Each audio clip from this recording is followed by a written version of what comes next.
नमस्कार किसान भाइयों। एक नई जानकारी लेकर मैं आपके सामने हाजिर हुआ हूँ और ये जानकारी है हमें किस प्रकार केमिकल खादों का इस्तेमाल करना है।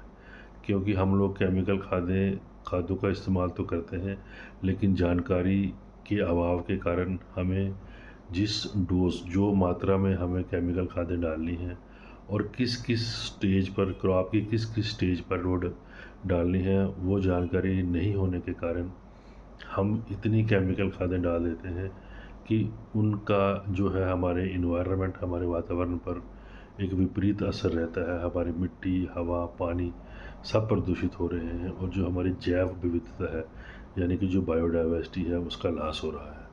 तो इसीलिए किसानों को एक संतुलित मात्रा में किस प्रकार केमिकल खादों का प्रयोग करना है, उसके लिए पूरे देश भर में जो हमारी Indian council of agriculture research ICAR है, भारतीय कृषि अनुसंधान परिषद, उसके द्वारा जो है पूरे देश में ये मुहिम चलाई जा रही है कि किसानों को बैलेंस्ड यूज़ ऑफ फर्टिलाइज़र्स के बारे में जागरूक किया जाए।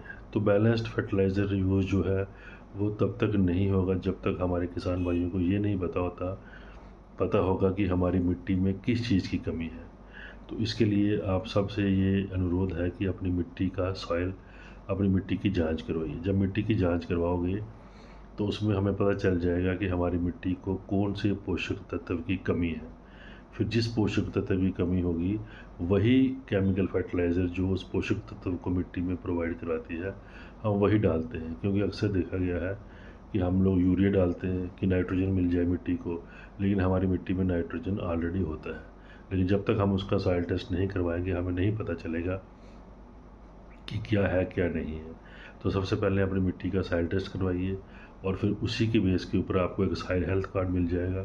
सॉइल हेल्थ कार्ड में पूरा रिकमेंडेड होगा कि आपकी मिट्टी को ये पोषक तत्व की कमी है, आपको ये जो खाद है इस मात्रा में डालनी है। इसके साथ साथ किसान भाइयों, अपनी खेती को नेचुरल फार्मिंग, प्राकृतिक पद्धति की ओर शिफ्ट कीजिए। प्राकृतिक पद्धति में जैसे जीवामृत है, बीज अमृत है, मेरी बहुत सी वीडियोज़ हैं पहले मैंने बना के बताई है आपको कि किस प्रकार जीवामृत, बीजामृत और जो लोकल हमारे जो पेड़ पौधे हैं उनसे किस प्रकार दवाइयाँ बन जाती हैं, जिससे कि हमारे कीट पतंगे और बीमारियों का जो है खात्मा हो सकता है। इसके साथ साथ इंटीग्रेटेड न्यूट्रिएंट मैनेजमेंट जैसी पद्धतियाँ हैं, उनको अपनाइए ताकि हमारी मिट्टी जो है सुरक्षित रहे, आपकी लागत कम हो, फ़ायदा ज़्यादा हो और किसान ये कह सके कि जो खेती है मेरे लिए मुनाफे का सौदा है। धन्यवाद।